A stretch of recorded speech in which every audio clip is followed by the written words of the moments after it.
సంవత్సరాల తరబడి ఎన్ని మందులు వాడినా మీ మోకాల నొప్పులు తగ్గట్లేదా? ప్రాణ పెయిన్ క్లినిక్ లో అత్యాధునిక చికిత్స. Welcome to Suman TV. Telangana CM Revanth Reddy ఢిల్లీలో బిజీగా కనిపిస్తున్నారు. ఇవాళ ఒక కొత్త రిజల్ట్తో ఆయన తిరిగి తెలంగాణకు వచ్చే అవకాశం కనిపిస్తుంది. ఈ రిజల్ట్ ఏంటంటే తెలంగాణకి కొత్త పిసిసి చీఫ్ని ఎంపిక చేయడం, అలాగే 6 ఖాళీలు ఉన్న క్యాబినెట్లో 4గురిని కొత్తగా మంత్రులుగా ఎంపిక చేయడం, 4గురిని ఎంపిక చేసే అవకాశం కనిపిస్తుంది. ప్రస్తుతానికి కేబినెట్ విస్తరణ కూడా ఉండే అవకాశం ఉంది.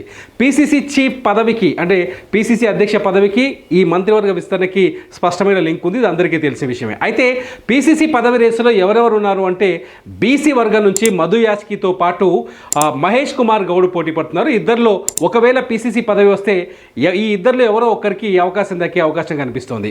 అయితే మధు యాస్కీ కంటే మహేష్ కుమార్ గౌడ్కి ఎక్కువ అవకాశాలు ఉన్నాయనే చర్చ జరుగుతోంది. ఇకపోతే ఎస్సీల నుంచి ఇద్దరు పోటీ పడుతున్నారు. సంపత్ కుమార్ ఎవరైతే ఉన్నారో గతంలో కాంగ్రెస్లో కీలక నేతగా కాంగ్రెస్ ఎమ్మెల్యేగా పనిచేశారు, కాంగ్రెస్ పార్టీలో కీలక నేతగా ఉన్నారు. సంపత్ కుమార్తో పాటు కొత్తగా ధర్మపురి ఎమ్మెల్యే అడ్లూరి లక్ష్మణ్ పేరు కూడా తెరపైకి వచ్చింది. ఈ ఇద్దరిలో ఒకరికి అవకాశం కలిగే ఛాన్స్ ఉన్నట్టుగా తెలుస్తుంది. సంపత్ కుమార్ లేదంటే అడ్లూరి లక్ష్మణ్కి పిసిసి ఛాన్సెస్ చాలా ఎక్కువ కనిపిస్తుంది. ఇకపోతే ఎస్టీలోకి వచ్చేసరికి ఎస్టీలో బలరాం నాయక్ పేరు వినిపిస్తుంది. మహాబాద్ నుంచి ఆయన ఎంపీగా ఉన్నారు. బలరాం నాయక్ ఒకవేళ లంబాడీలకు గతంలో చరిత్రలో ఎప్పుడూ పిసిసి పదవి ఇవ్వలేదు, ఈసారి ఇచ్చే అవకాశాలు ఉన్నాయనే చర్చ కూడా జరుగుతుంది. బలరాం నాయక్కి ఒకవేళ లంబాడీల నుంచి పిసిసి అధ్యక్షుని ఎంపిక చేస్తే బలరాం నాయక్కి అవకాశం వచ్చే ఛాన్సెస్ చాలా స్పష్టంగా కనిపిస్తున్నాయి. అయితే ఒకవేళ బీసీలకు పిసిసి పదవి ఇస్తే వాళ్ళకి మంత్రివర్గంలో అవకాశాలు చాలా తక్కువగా ఉంటాయి. ఎస్సీలకి పిసిసి అధ్యక్ష పదవి ఇస్తే మంత్రివర్గంలో అవకాశం చాలా తక్కువగా ఉంటుంది వాళ్ళకి.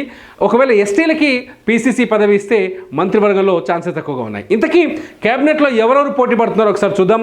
క్యాబినెట్లోకి వచ్చేసరికి చాలా స్పష్టంగా కొన్ని పేర్లు రెడ్డి సామాజిక వర్గం నుంచి 2 పోస్టులకి 4గురు పోటీ పడుతున్నారు. ఒకరు నిజామాబాద్ నుంచి మాజీ మంత్రి సుదర్శన్ రెడ్డి, అట్లాగే నల్గొండ యాదాద్రి భువనగిరి జిల్లా నుంచి కోమటిరెడ్డి రాజగోపాల్ రెడ్డి, ఇకపోతే రంగారెడ్డి జిల్లాకు సంబంధించిన ఇబ్రాహీంపట్నం ఎమ్మెల్యే మల్రెడ్డి రంగారెడ్డి, అట్లాగే వికారాబాద్ ఎమ్మెల్యే రామ్మోహన్ రెడ్డి కూడా ఇక్కడ మంత్రివర్గం కోసం పోటీ పడుతున్నారు. ఇందులో కోమటిరెడ్డి రాజగోపాల్ రెడ్డి చాలా స్పష్టంగా చెప్తున్నారు. కోమటిరెడ్డి రాజగోపాల్ రెడ్డి గతంలో తనను పార్టీలోకి తిరిగి తీసుకునేటప్పుడు తనకి మంత్రివర్గంలో చోటు ఇస్తానని చెప్పేసి హామీ ఉందని, హామీ మేరకు తనకి మంత్రివర్గంలో అవకాశం దక్కుతుందని చెప్పేసి కోమటిరెడ్డి రాజగోపాల్ రెడ్డి ఎక్స్పెక్ట్ చేస్తున్నారు. అయితే కోమటిరెడ్డి రాజగోపాల్ రెడ్డి సోదరుడు కోమటిరెడ్డి వెంకటరెడ్డి ఇప్పటికే కేబినెట్లో ఉన్నారు, మంత్రివర్గంలో ఉన్నారు, కీలకమైన బాధ్యతలు నిర్వహిస్తున్నారు. ఈ నేపథ్యంలో రాజగోపాల్ రెడ్డికి ఛాన్సెస్ ఎంతవరకు ఉన్నాయనేది ఆసక్తికరంగా అనిపిస్తుంది. ఇక్కడ మాజీ మంత్రి నిజామాబాద్కు సంబంధించిన మాజీ మంత్రి సుదర్శన్ రెడ్డికే ఇక్కడ అవకాశాలు ఎక్కువగా ఉన్నాయనే చర్చ కూడా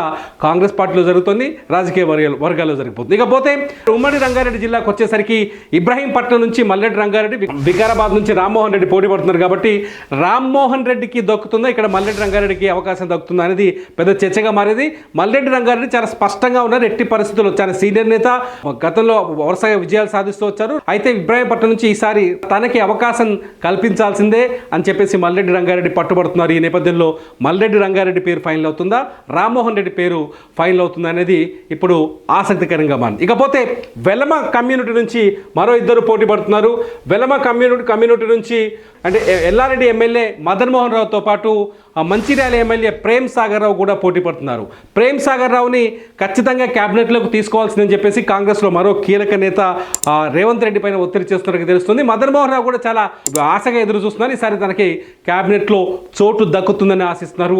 ప్రేమ్ సాగర్ రావు లేదా మదన్ మోహన్ రావు ఇద్దరిలో ఒకరికి ఖచ్చితంగా మంత్రి వర్గంలో చోటు దక్కే అవకాశం కనిపిస్తోంది. ఇకపోతే ఎస్టీలోకి వచ్చేసరికి ఇద్దరు పేర్లు బలంగా వినిపిస్తున్నాయి. లంబాడి సామాజిక వర్గం నుంచి ఈ పేర్లు వినిపిస్తున్నాయి. ఒకటి బాలు నాయక్, రెండోది వచ్చేసి రామచంద్ర నాయక్. బాలు నాయక్, రామచంద్ర నాయక్ ఇద్దరిలో ఒకవేళ బలరాం నాయక్కి పిసిసి అధ్యక్ష పదవిని అవకాశం పిసిసి పదవి కల్పిస్తే ఇందులో ఎస్టీల నుంచి మంత్రివర్గంలో చోటు ఉండకపోవచ్చు అనే చర్చ కూడా జరుగుతోంది. ఒకవేళ బలరాం నాయక్కి పిసిసి పదవి ఇవ్వకపోతే బాలు నాయక్ లేదంటే రామచంద్ర నాయక్ ఇద్దరిలో ఒకరికి ఖచ్చితంగా అవకాశం కల్పించే ఛాన్సెస్ కనిపిస్తున్నాయి. ఇకపోతే ఎస్టీల నుంచి గడ్డం వివేక్ అయిన చాలా సీనియర్ నేత, కాంగ్రెస్లో అంటే గతంలో అనేక పార్టీలో పనిచేసినప్పటికీ తెలంగాణ ఉద్యమం కాలం నుంచి కాంగ్రెస్లో ఎంపీగా పనిచేశారు.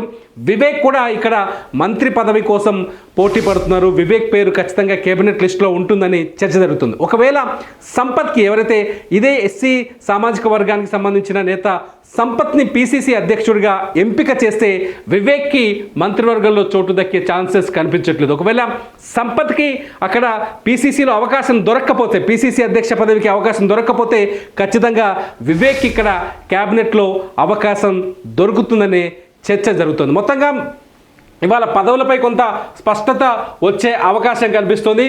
అయితే మహబూబ్ నగర్ నుంచి బీసీ సామాజిక వర్గం నుంచి, ఒకవేళ బీసీ సామాజిక వర్గం నుంచి పీసీసీ అధ్యక్ష పదవికి మధు యాష్కి గౌడ్ కానీ లేకపోతే మహేష్ కుమార్ గౌడ్ కానీ ఇద్దరిలో ఎవరిలో ఒకరిని ఎంపిక చేసినప్పటికీ కూడా ముదురాజ్ సామాజిక వర్గానికి సంబంధించిన వాకిటి శ్రీహరికి ఈసారి అవకాశం దక్కే ఛాన్సెస్ కనిపిస్తున్నాయి. వాకిటి శ్రీహరి మహబూబాబాద్ జిల్లాకు సంబంధించిన నాయకుడు.